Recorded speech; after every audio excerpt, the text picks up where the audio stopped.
पवित्र और पावन भूमि पे मेरे भारत देश के सभी मूल मालिकों का मैं हार्दिक जोहार, वंदन और प्रणाम करता हूँ।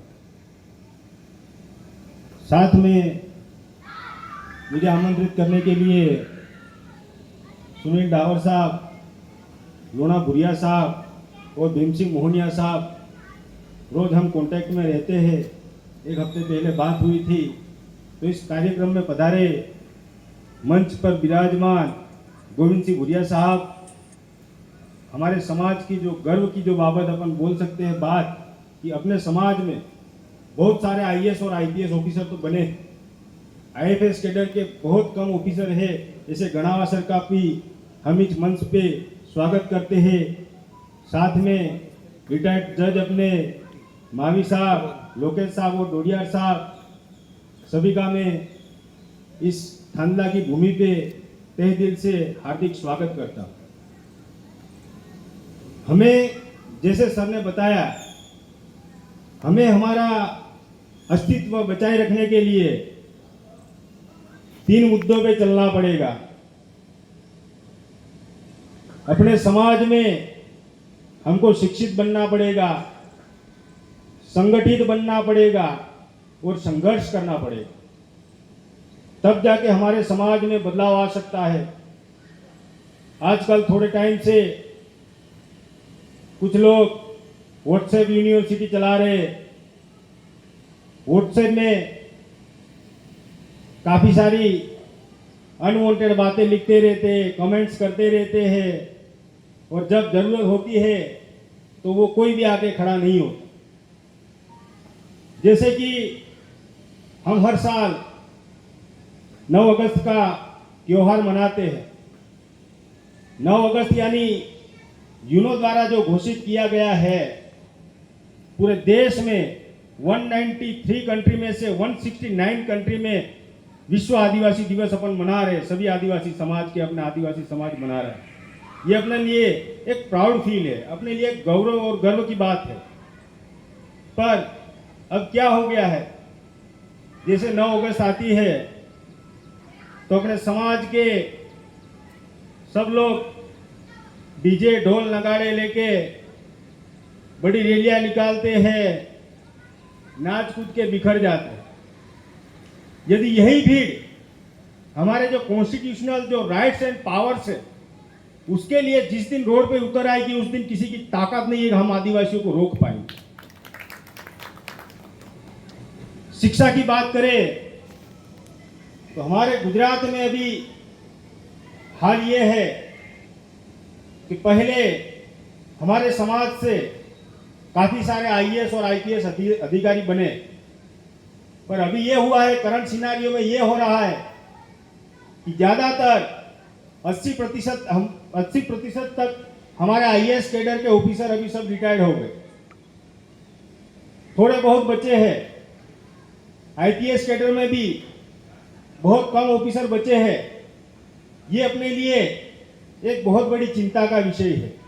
इसके बारे में हमें चिंतन मनन करना पड़ेगा। मैं पाटीदार समाज को मैं सैल्यूट करता हूं, क्योंकि हमारे गुजरात में पाटीदार समाज ने 1 रुपये में यूपीएससी की तैयारी उनके लड़कों को करा रहे हैं, 1 रुपये फीस में। तो हमें भी कुछ करना चाहिए। जैसे कि हमारे गुजरात में, हमारे दाहोद में, पर्टिकुलर दाहोद, पंचमहाल और महिसागर 3 जिले में हमारा बिरसा मुंडा भवन आज काम कर रहा है। भवन के माध्यम से अपने समाज में काफी सारा सुधार आया।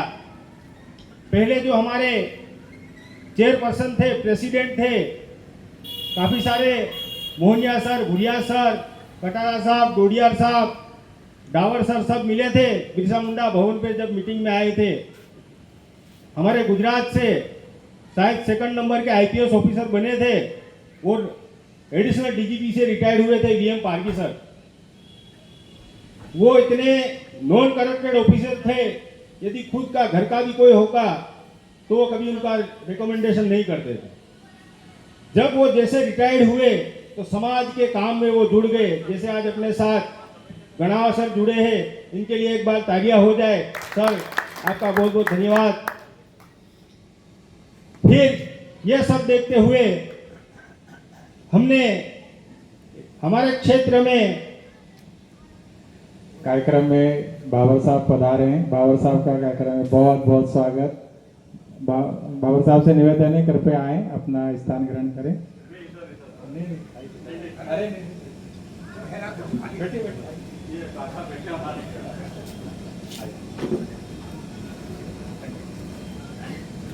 तो इस बार हमारे क्षेत्र में हमने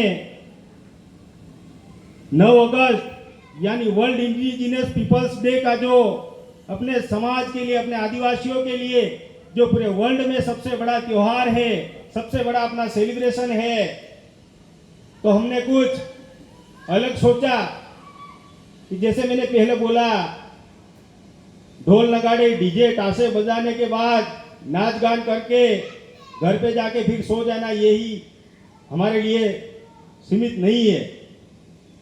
हमारे करंट जो अभी सर्विस में ऑफिसर्स है, जो रिटायर्ड है, और हमारे जो सामाजिक कार्यकर्ता है, समाज के जो महानुभाव है, उन सब से हमने चर्चा विचार विमर्श किया और हमने ये नक्की किया कि हमारे क्षेत्र से ज़्यादातर ऑफिसर अब रिटायर्ड हो चुके हैं और होने वाले हैं विद इन शॉर्ट टाइम। तो आने वाले समय में अपने समाज को शिक्षा की ओर ले जाने के लिए इस बार हमने 9 अगस्त के दिन हमारे रिटायर्ड आईएएस ऑफिसरों को बुलाया। आईपीएस कैडर के ऑफिसर थे, उन सभी के मदद के साथ साथ हमने आयोजन किया कि हमारे यहाँ एक लाइब्रेरी का हमने ओपनिंग किया। करीबन 40 गांव के आसपास के लड़के लड़कियां आज वहां आके बैठ के जीपीएससी और यूपीएससी की अभी कॉम्पिटिटिव एग्जामिनेशन की प्रिपरेशन कर रहे हैं। हमने बुकें भी दी है, सब किताबें उनको प्रोवाइड की है, और आने वाले समय में जो अपने ऑफिसर हैं वो भी अलग अलग सब्जेक्ट की किताबें वहाँ भेंट देंगे। और हमने इंफ्रास्ट्रक्चर भी बहुत बढ़िया मतलब वहाँ तैयार किया, और हमारे जो रिटायर्ड ऑफिसर थे उनका सम्मान किया। उसके बाद में जो अपने समाज के हर गांव से हमने एक एक बच्चा लिया, जो 12th स्टैंडर्ड में जिनके सबसे ज़्यादा जो प्रतिशत थे, उन हर एक विद्यार्थियों का भी हमने सम्मान किया, ताकि अपने समाज में जो आने वाली पीढ़ी है वो देख के कुछ मोटिवेट हो। इस तरह से हमने काम किया। पिछली साल बिरसा मुंडा भवन के तहत अभी जो आप बात कर रहे थे 3D पे हमने काम किया, तो 2024 में हमको 90% हमको रिस्पॉन्स मिला था।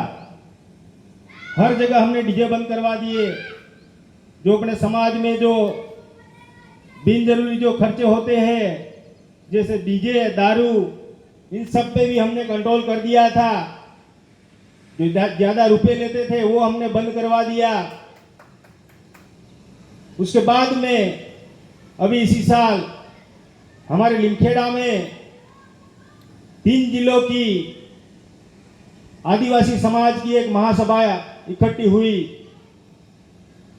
उसमें अपने ही समाज के जो नेता मंत्री वगैरह जो थे उन्होंने डीजे पे छूट छाट दे दी।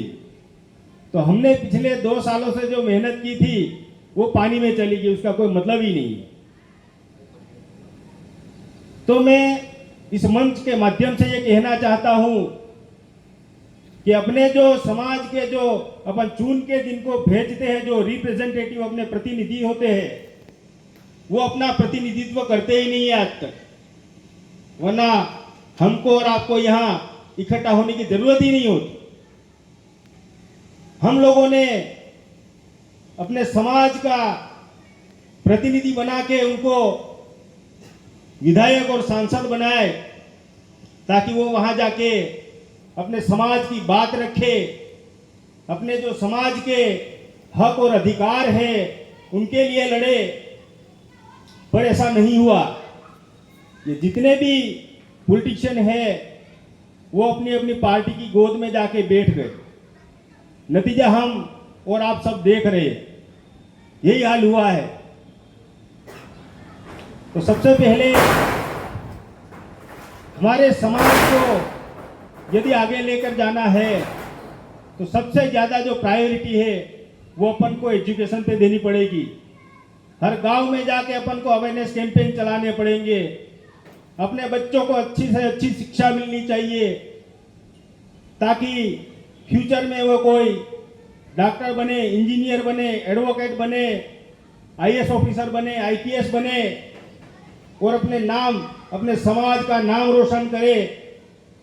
बाबा साहब ने क्या खूब कहा था कि शिक्षा वो शेरनी का दूध है, शिक्षा वो शेरनी का दूध है, जो जितना पिएगा वो उतना दहाड़ेगा। इसलिए मैं आप सबसे निवेदन करता हूं कि अपने समाज में कई बच्चे ऐसे हैं कि जो वो एबल है, कैपेबल है, पर इकोनॉमिक कंडीशन उनकी ठीक नहीं है, सही नहीं है।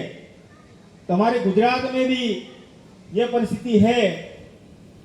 तो इसके चलते जो सीरियसली जो मेहनत करते हैं, जो पढ़ना चाहते हैं, ऐसे स्टूडेंट्स को कई ऑफिसरों और ऑर्गेनाइजेशन से बात करके आज भी हम पढ़ा रहे हैं, उनको इकोनॉमिक सपोर्ट कर रहे हैं।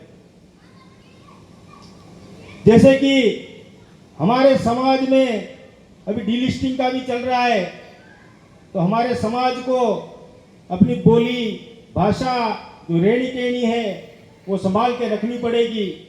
नहीं तो कल आने वाला जो समय है वो हमको हमारी आदिवासी की पहचान ही छीन लेने वाला। ये बहुत हमारे लिए एक सेंसिटिव मुद्दा है। तो इसके लिए भी हमें हर गांव, हर घर जाके अवेयरनेस कैंपेन चलाने पड़ेंगे। आज सुप्रीम कोर्ट ने भी जजमेंट दिया है अपन को 5 जनवरी 2011 को। वो बेंच थी चीफ जस्टिस मार्कंडेय काटजू और मैडम सुधा मिश्रा।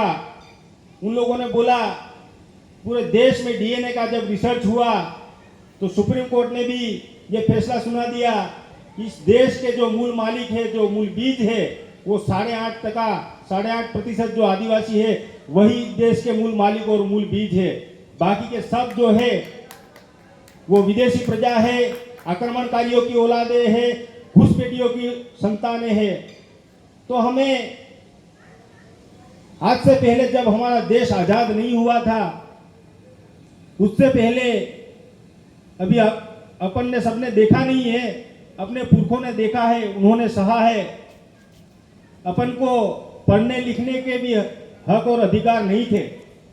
इस देश में आदिवासी तो क्या है कि वो आदिवासी कौम आज तक किसी का गुलाम नहीं हुआ।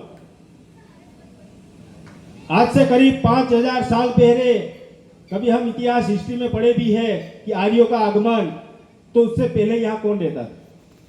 आर्य नहीं थे तब कौन थे? हम आदिवासी ही थे ना। आर्य लोग आए धीरे धीरे उस टाइम पे, जिसे अपने जो पूर्वज, जो राजा महाराजे जो थे, वो सब अपने आदिवासी भीली थे। जैसे मान लीजिए कि उनकी जो कहानी है, क्योंकि अपन को तो पढ़ने लिखने ही नहीं दिया था, तो अपना तो कोई लिखने पढ़ने वाला था ही नहीं, तो किसी ने अपना जो सच्चा इतिहास है, हिस्ट्री है, वो किसी ने लिखा ही नहीं। जैसे महान सम्राट अपन बात करें महिषासुर, वो अपना आदिवासी सम्राट था, वो कोई राक्षस नहीं था। इन लोगों ने शब्दों की ऐसी माया जाल रचाई कि अपन आज अपने ही जो पूर्वज हैं उनको दैत्य बोलते हैं, दानव बोलते हैं, सूर बोलते हैं, असुर बोलते हैं, राक्षस बोलते हैं। ये शब्दों का अपभ्रंश है। उस जमाने में जो रक्षक थे उनको आज राक्षस बताया जा रहा है। आज भी आप उड़ीसा में चले जाइए, कर्नाटक में चले जाइए, वहां आपको असुर जनजाति मिलेंगी। जैसे कि आप बात करें तो दिल्ली सल्तनत का महाराजा अपना दला डिंडोर था। इससे थोड़ा इधर अपन आए तो उदयपुर का उदा भील खराड़ी था, उससे इधर आप आओ तो डूंगरपुर का डूंगरिया भील बरंडा था, बांसवाड़ा का बासिया भील था। फिर थोड़े इधर गुजरात में कदम रखे तो मेघरज का मेघजी डामोर था, अहमदाबाद का आसा भील था 6ठी शताब्दी में। उसके बाद में सोमनाथ का वेगड़ा भील था। फिर इधर अपन पावागढ़ के पास में आ जाते हैं तो चापानेर का चापा भील था। फिर अपन एमपी में आते हैं तो अलीराजपुर का अलिया भील था, झाबुआ का झाबुआ भील भुरिया था, जैसे अपने कुशलगढ़ में कुशला कटारा था। ऐसे हर जगह पे राजे महाराजे अपने ही थे, पर अपना जो इतिहास है वो आज तक किसी ने लिखा नहीं और किसी ने पढ़ा नहीं। आज हम जैसे हमको अपना इतिहास अपन को पता चला है तो आज हम सीना ठोक के बोलते हैं हम आदिवासी भील है।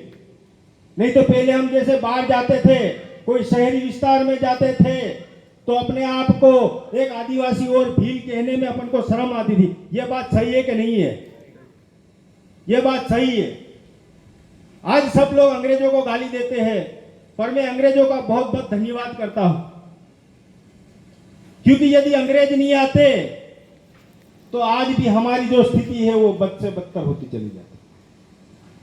सबसे पहले हम आदिवासियों को यदि किसी ने पढ़ाया तो सबसे पहले कोलकाता के अंदर लॉर्ड मैकालो करके एक अंग्रेज गवर्नर थे। उन्होंने 1835 में हमारे आदिवासियों को पढ़ने के लिए कोलकाता के वाले इलाके में पाठशालाएं स्कूलें स्टार्ट की। उसके बाद में हमको शिक्षा मिली। उस समय पे हमारे आदिवासियों के साथ में जो अन्याय होते थे, जैसे जितनी भी ये मैदानी जमीनें थी, ये हमारी ही थी, हमारे पुरखों की थी, हमारे पूर्वजों की थी।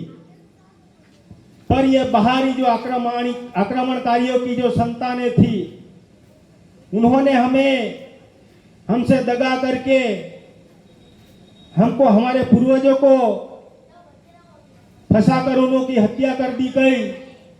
फिर भी हमारे पूर्वज और हमारा समाज झुका नहीं। उन्होंने अपना जो रहने का जो हैबिटेशन था वो छोड़ के वो अपने आदिवासी भील जंगलों में चले गए, पर किसी के शरणार्थी नहीं हुए। ये अपने लिए गर्व की बात है। आज तक आदिवासी किसी का गुलाम नहीं हुआ है, ऐसा आज तक कोई दाखिला नहीं मिलता है इतिहास में भी। हमारे पुरखे लड़े, उन्होंने अपने सर कटवा दिए, बलिदान दे दिया, आहुतियां दे दी, पर वो कभी झुके नहीं। डटकर सभी परिस्थितियों का, सभी मुश्किलों का उन्होंने डट के मुकाबला किया। यह हमारे लिए बड़े गौरव और सम्मान की बात है। तो मित्रों, हमें हमारा इतिहास, हमारा हिस्ट्री क्या है वो जानने की और समझने की आवश्यकता है।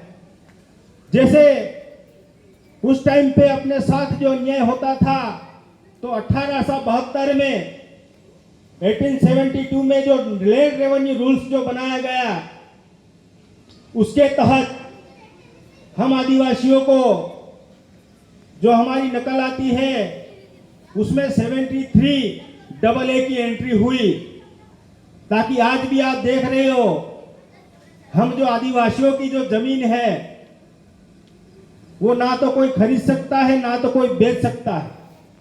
यदि कोई ऐसी परिस्थिति आए तो आदिवासी अपना आदिवासी ही उसकी जमीन ले सकता है और खरीद सकता है और बेच सकता है। ये राइट्स अपन को अंग्रेज गवर्नमेंट ने दिए थे उस टाइम पे। उसके बाद में अपने समाज में आजादी की जो लड़ाई थी उसमें जननायक, महानायक, क्रांतिवीर बिरसा मुंडा जी जुड़े थे। उन्होंने अपनी 25 साल की आयु में ही शहीद हो गए थे। इतना पराक्रम करने के बाद, उतना बलिदान दिया उन्होंने, यहां तक कि अपनी जान तक न्योछावर कर दी, तब वो अपने बीच में आज एक भगवान के रूप में बन के बैठे हैं। जैसे अपन को जो कॉन्स्टिट्यूशनल जो राइट्स एंड पावर्स जो मिले हैं, वो सिर्फ और सिर्फ यदि देन है तो अपने समाज के जयपाल सिंह मुंडा साहब की वजह से आज अपन सब बैठे हैं यहाँ।